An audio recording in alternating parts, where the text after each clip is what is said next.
या देवी सर्वभूतेषु शक्तिरूपेण संस्थिता नमस्तस्यै नमस्तस्यै नमस्तस्यै नमो नमः।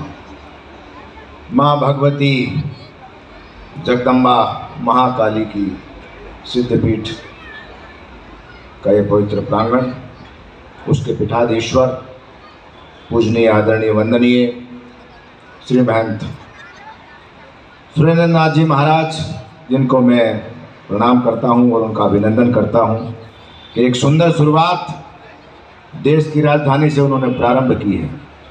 आज की इस सभा के अध्यक्ष आनंद पीठाधीश्वर, हमारे बहुत ही घनिष्ठ मित्र और पूजनीय आचार्य महामल्लेश्वर स्वामी बालकानंद गिरिजी महाराज, पूजनीय महामल्लेश्वर स्वामी यतीन्द्रानंद गिरिजी महाराज, महामल्लेश्वर स्वामी प्रबोधानंद गिरिजी महाराज, अखिल भारतीय अखाड़ा परिषद के महामंत्री पूजनीय राजेंद्र दास जी महाराज, दुधेश्वर मठ गाजियाबाद के श्री महंत पूजनीय नारायण गिरिजी महाराज, और जिन संतों के मैं नाम नहीं जानता हूं उनको भी मैं प्रणाम करता हूं।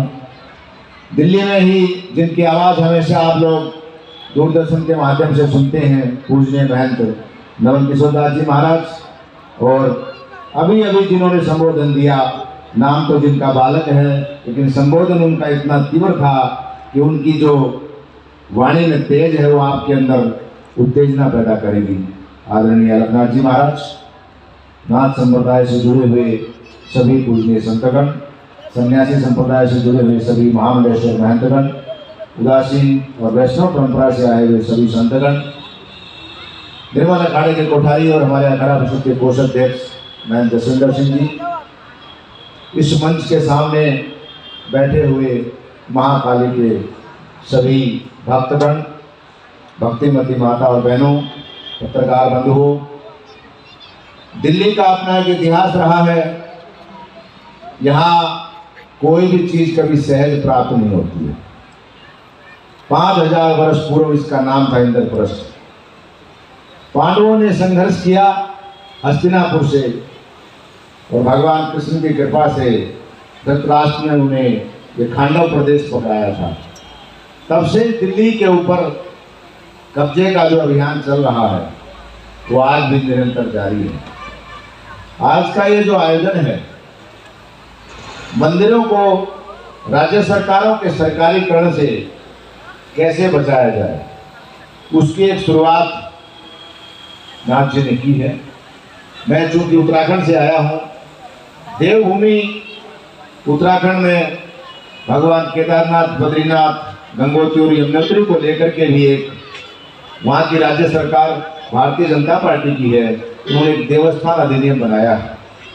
हम सब लोगों ने कुंभ पर्व 2021 में वहाँ के मुख्यमंत्री को लिख करके उसका विरोध जताया था। वहाँ के जितने पूजनीय ब्राह्मण यहाँ उपस्थित हैं, मैं उनको भी प्रणाम करता हूँ कि आपका ये जो अभियान है मुक्ति का, हम सब लोग आपके साथ हैं, और मैं आश्वस्त करता हूँ कि अखाड़ा परिषद शायद 30 नवंबर के पहले उस विधेयक को हम लोग निरस्त कराने में सक्षम होंगे। और इस राजधानी से मैं संदेश देना चाहता हूँ भारत की सरकार को, क्योंकि सेंट्रल गवर्नमेंट के हाथ में बहुत कम मंदिर हैं। राज्य सरकारों की जो स्थितियाँ हैं, हम लोगों ने जो अध्ययन किया है, उसमें सबसे ज़्यादा दयनीय स्थिति तमिलनाडु, केरला, आंध्रा, कर्नाटक और महाराष्ट्र, इन 5 राज्यों की है। शास्त्रों में लिखा है, देवधन अगर राजकोष में जाएगा तो राजकोष कभी नहीं भरेगा और राज्य में विपत्ता ही आएंगे। ईसाई जितने भी कंट्री हैं, अमेरिका और यूरोप से लेकर के, उनके संविधान में ये धारा है, जब भी राष्ट्रीय बजट वहाँ बनता है तो वहाँ के धर्म के लिए, चर्च के लिए, यहूदियों में और ईसाइयों में सरकार की तरफ से धन दिया जाता है। और हमारा देश जब से आज़ाद हुआ है, लोकतंत्र जिसे हम कहते हैं, संविधान जिसकी चर्चा अश्विनी उपाध्याय जी ने आपके सामने किया, संविधान हमने बनाया नहीं, जैसा उन्होंने बना के दे दिया। उस समय के जो हमारे नेता थे, क्योंकि वो नास्तिक ज़्यादा थे, आस्तिक थे नहीं, उसको जैसे ही झूठन को हमने स्वीकार कर लिया।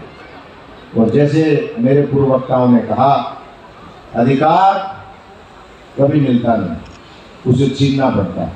तो हम लोग तो अखाड़े वाले जितने साधु यहाँ बैठे हैं, सभी संत किसी न किसी अखाड़े से संबंधित है। अखाड़े में शिक्षा दी जाती है, शास्त्रों का अवश्य अध्ययन करें, लेकिन शस्त्रों का भी साथ में अध्ययन करें। अगर मुक्ति आंदोलन में हमारी भाषा जो शास्त्रों से परिपूर्ण है, उससे अगर वो लोग नहीं मानते हैं तो शस्त्र उठाने के लिए भी तैयार रहो। शस्त्र और शास्त्र दोनों को साथ में लेकर के मंदिरों की मुक्ति के इस अभियान को हम लोग आगे बढ़ाएंगे। राम मंदिर का जब आंदोलन हुआ तो मैं उसमें युवावस्था में 89, 90, 91, 92 के आंदोलन में रहा। तो वहाँ हम लोग भाषण भी सुनते थे, और भाषण देने वाले जो नेता उस समय जो संत थे, ब्रह्मनारायण सिंगल जी ने एक ऐसा प्रयास किया कि सभी समुदाय के संतों को एक मंच पर लाया। लेकिन उसमें जो लोग गरम दल वाले थे, उनके जो भाषण थे, उससे जनता में उत्तेजना पैदा हुई। तो आप लोग तो काली के मंदिर में बैठे हो, तो काली को मीठा प्रसाद भी चढ़ता है, और ठंडी चाय भी चढ़ती है, गर्म भी चढ़ती है। इसका भाव आप समझ गए होंगे। तो अगर आप सीमा पर बैठे जवानों को जो बर्फ में रहते हैं, वहाँ अगर खाली आप सात्विक भोजन खिलाएंगे तो उनके अंदर उत्तेजना आ नहीं सकती। तो सूरवीरों का जो भोजन है वो भगवती काली को अर्पण किया जाता है, और सीमा पर बैठे जवानों को भी वो चीजें खिलाई और पिलाई जाती हैं। तो आपके अंदर विद्यमान उस काली के स्वरूप को, जिसने अपने पुत्र की रक्षा के लिए भगवती पार्वती ने काली का रूप धारण किया था, और वो अपने पति भगवान शिव से भी लड़ गई थी। तो आप सबके अंदर ये प्रेरणा भगवती काली प्रदान करे कि आप तैयार रहो, क्योंकि देवस्थानों का जो चढ़ोतरी है उसके ऊपर ही सरकार की नजर है। मैं आपके इस मंच के माध्यम से ये कहना चाहूंगा, 1-2 महीने के लिए हिंदू जो जनता है, सनातन धर्मावलंबी जो माताएं बहनें हैं, जो भी सरकारी मंदिर हैं, उसमें आप लोग पैसा चढ़ाना बंद कर दो, सरकार घुटने पर आ जाएगी। क्योंकि सारा झगड़ा उस पैसे का। जो सोना चांदी आप लोग अर्पित करते हैं भगवान को, तो खाली पुष्प और भावनाओं से वो प्रसन्न हो जाते हैं। पदार्थों का जो भोग हम देवताओं को लगाते हैं। क्योंकि मैं हरिद्वार में रहता हूँ, और हमारे अखाड़े के बहुत बड़े बड़े कई मंदिरों का संचालन होता है। महाकालेश्वर मंदिर उज्जैन में हमारे अखाड़े के द्वारा संचालित होता था। सन 1980 के कुंभ में कांग्रेस की सरकार ने वहाँ टेम्पल बोर्ड बना दिया।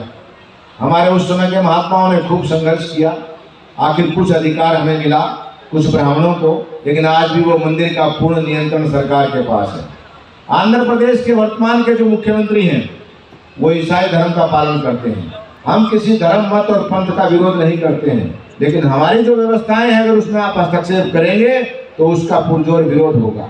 वहाँ तिरुपति बालाजी का जो पैसा है वो मुस्लिम विकास के लिए लिया जा रहा है राजकोष से, वो गलत है। इसी प्रकार से केरल में जो मंदिर हैं, जितेंद्र जी ने कहा पद्मनाभ मंदिर का जो उल्लेख किया पैसे और सोने का, क्योंकि वहाँ कम्युनिस्टों की सरकार है। अभी बनारस में एक आयोजन हुआ था पिछले हफ्ते, मैं उपस्थित था, तो वह त्रावणकोर महाराजा वहाँ स्वयं आए।